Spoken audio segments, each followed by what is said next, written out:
ప్రపంచం ఎదుర్కొంటున్న అతి భయంకరమైన సమస్యలలో ఒక సామాజిక సమస్యగా నిరంతరము ప్రపంచ వార్తలలో ఉంటున్న సమస్యే ఆత్మహత్యలు. ఒక దేశం అని కాకుండా పేద దేశాలలో కానివ్వండి, అభివృద్ధి పొందిన దేశాలలో కానివ్వండి, మనిషి తనకు తానుగా చనిపోవడానికి ప్రేరేపితుడై తనకున్న సమస్యలను పదే పదే ఆలోచించుకుంటూ నేను చనిపోతే గాని దీనికి పరిష్కారము లేదు అనుకునే ఒక తీవ్రమైన మానసికమైన ఒత్తిడిలోనికి గురవుతున్నాడు ప్రేమన వారలారా. భారతదేశము ప్రపంచ దేశాలలో 45వ స్థానంలో ఉంది అని మనందరికీ తెలుసు. ఒక మనిషి ఎందుకు ఆత్మహత్య చేసుకోవాలనుకుంటున్నాడు? తన జీవితాన్ని అంతమొందించుకోవాలి అని ఎందుకు ఆ దిశగా ఆలోచిస్తున్నాడు? ఇప్పటి వరకు సర్వేలు తెలిపిన విషయాలు ఏంటి అంటే, ఆత్మహత్యలకు ప్రధానమైన కారణాలు మానసికమైన ఒత్తిడి. బిజీ ప్రపంచంలో మనిషి ఆనందంగా గడుపుతున్నాడు అనుకుంటే పొరపాటు. కుటుంబంలో ఒత్తిడి, సమాజంలో ఒత్తిడి, ఉద్యోగంలో ఒత్తిడి, ఒకవైపు తన కోరికలను అణుచుకుంటూ ఏదో బ్రతుకు కొరకు మరొకటి చేయవలసిన పరిస్థితుల మధ్య, ఒకవైపు ఇష్టం, ఇంకొక వైపు బాధ్యత మధ్య సంఘర్షణకు లోనవుతున్నాడు. ఒత్తిడి వల్ల మనిషికి ఇక నా బ్రతుకు వ్యర్థము అనే స్థితిలోనికి వెళుతున్నాడు. అదేవిధంగా ఆర్థిక సమస్యలు. ఒకవైపు దినదినము పెరుగుతున్న ధరలు, మరొక వైపు సంపాదన సరిపోలేని పరిస్థితి. దీని కొరకు అప్పులు చేయటం, దీని కొరకు అడ్డదారులు తొక్కాలి అన్న ఆలోచనలు రావటం, తద్వారా ఆ దారుల్లోనికి వెళ్ళి చివరికి అప్పుల ఊబిల్లో కూరుకొని పోయి ఇక గత్యంతరం లేక చావాలి అన్న ఆలోచన తెచ్చుకోవటం ప్రేమన వాళ్ళ ఆర్థిక సమస్యలు. అలాగే ఒంటరితనం, నాకు ఎవరూ లేరు అన్న భావన, నాకు ఎవరూ లేరు అన్న భావన. ఉన్నవారు కూడా నన్ను పట్టించుకోవటం లేదు. ఇక ఎవరూ లేనప్పుడు నేను బ్రతికి ఎందుకు? ఒంటరితనం, ప్రేమ రాహిత్యం, వైఫల్యాలు ప్రేమన వారలారా. ఈ జీవితంలో ఎన్నో ఎదురు దెబ్బలు తగులుతూ మనం ముందుకు వెళ్ళాలి. వాటిని అనుభవాలుగా తీసుకోవలసింది పోయి, వైఫల్యం రాగానే ఇక నాకు జీవితం లేదు అన్న భ్రమలోనికి వెళ్ళిపోయి ఆత్మహత్యలు చేసుకోవటం.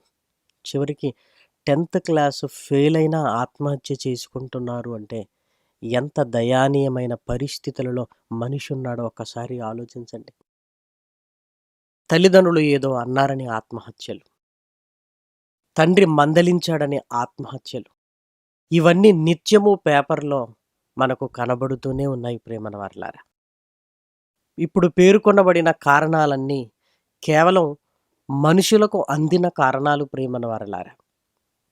గాయాలు 2 రకాలుగా ఉంటాయి. కనిపించే గాయము, కనిపించని గాయాలు. కనిపించని గాయాలు శరీరం లోపలుంటాయి. కనిపించే గాయాలు శరీరం బయటుంటాయి. డాక్టర్ కనబడుతున్న దాన్ని చూడగలడు కానీ, కనబడనిది తెలియాలంటే డాక్టర్ వెంటనే ఎక్స్‌రే తీసుకొని రమ్మంటాడు. ఎక్స్‌రేలో ఏం కనపడుతుందంటే, లోపలి భాగాలలో ఉంటున్న ఇబ్బందులు, గాయాలు, బ్లీడింగ్ ఇవన్నీ కనపడుతుంటాయి. ఎముకలు విరిగిందా? లేదా? ఇవన్నీ కూడా ప్రేమన వారలారా. ఇప్పుడు కూడా డాక్టర్స్ కానివ్వండి, సామాజికవేత్తలు కానివ్వండి, ఆత్మహత్యలు ఎందుకు జరుగుతున్నవి అని వారి ఆలోచన ఏంటంటే, పైపైన గాయాలను మాత్రమే చూశారు ప్రేమన వారలారా. అసలు ఆత్మహత్యల వెనుకున్న ఆంతర్యంలోనికి, లోతుల్లోనికి వెళ్ళగలిగితే కేవలం ఈ పై గాయాల వల్ల, ఈ కారణాల వల్ల మనిషి చనిపోవటం ఏంటి? ఒకవేళ ఇదే నిజం అనుకుంటే ఒత్తిడి అందరికీ ఉంటుంది. మరి అందరూ చనిపోవటం లేదేంటి? ఆర్థిక సమస్యలు అందరికీ ఉంటాయి. మరి అందరూ చనిపోవటం లేదేంటి? ఈ సమస్యలు లేని వారు ఎవరైనా ఉన్నారా చెప్పండి? ఈ సమస్యలు వస్తూ వెళుతుంటాయి ప్రేమన వారలారా. ఒకవేళ ఈ సమస్యలకే మనిషి తనను తాను చంపుకోవాలి అనుకుంటాడు. ఇదే నిజం అనుకుంటే మనందరికీ సమస్యలున్నవి. మరి మిగిలిన వారుగా మనమెందుకు చనిపోవటం లేదు? అంటే కారణము పైపైన కనబడుతున్నది కాదు. లోపలికి వెళ్ళాలి. లోపలికి వెళ్ళటం అంటే ఎక్స్‌రేలో చూడాలి.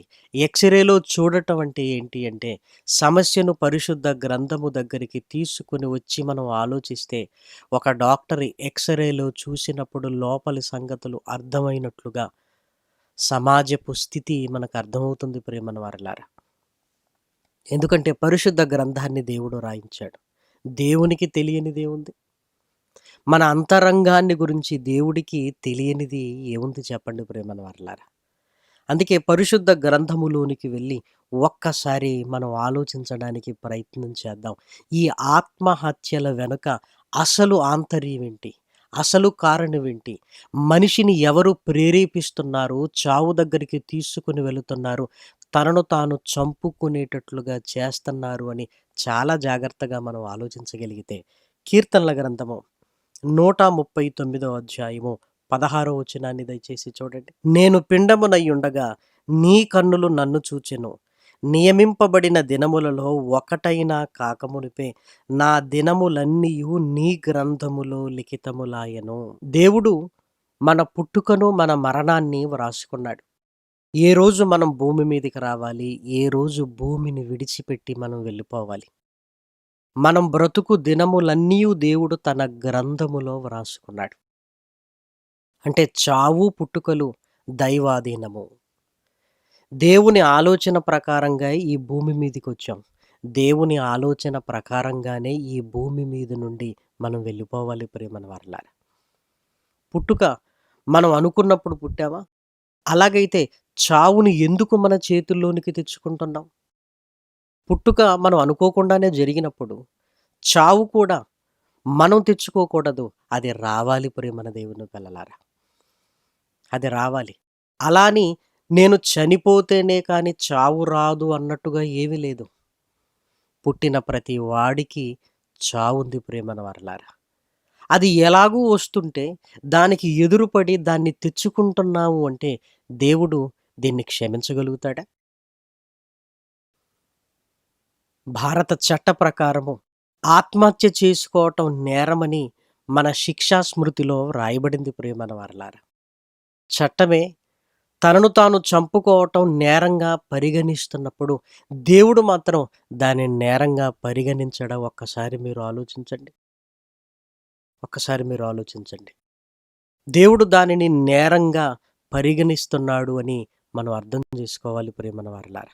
మరి ఎందుకు చనిపోవాలి అన్న ఆలోచన మనకు కలుగుతుందో పరిశుద్ధ గ్రంథములోనికి వెళ్ళి మనం చూడగలిగితే, సమూయేలు 2వ గ్రంథము 17వ అధ్యాయము 23వ వచనం. అహీతోపేలు తాను చెప్పిన ఆలోచన జరుగకపోవుట చూచి గాడిదకు గంత కట్టి ఎక్కి తన ఊరనున్న తన ఇంటికి పోయి తన ఇల్లు చక్కబెట్టుకొని ఉరిపోసుకొని చనిపోయెను. ఉరిపోసుకొని చనిపోయెను. ఆత్మహత్య చేసుకున్నాడు. అహీతోపేలు ఒక ఆలోచన చెప్పాడు. ఆ ఆలోచన వినలేదు. అంతే. నా మాట కాదంటారా? నాకు విలువ లేదు. ఇక నేను బ్రతికి ఎందుకుండాలి? ఇంతకంటే అవమానం నాకింకేం జరగాలని రకరకాలుగా ఆలోచించాడు అహీతోపేలు. రకరకాలుగా ఆలోచించాడు. తట్టుకోలేకపోయాడు. మనసులో సంఘర్షణ ప్రారంభమైంది. ఆ సంఘర్షణలో ఇక ఆత్మహత్య చేసుకోవాలన్న తీవ్రమైన స్థితిలోనికి వెళ్ళిపోయాడు. అంతే. ఇంటికి వెళ్ళాడు. ఇల్లు చక్కబెట్టుకున్నాడు. ఉరిపోసుకున్నాడు ప్రియమైన వారలారా. ఒక్కసారి మీరు ఆలోచించండి. దీని వెనక ఎవరున్నారు? ఈరోజు కాకపోతే మరొక రోజు మాట వెంటారు అనుకోవచ్చు కదా! ఆ క్షణమే ఆ తీవ్రతలోనికి ఎందుకు వెళ్ళాడు అని మనం ఆలోచించాలి ప్రియమైన దేవుని పిల్లలారా. ఆత్మహత్య వెనుక ఎవరున్నారు అని.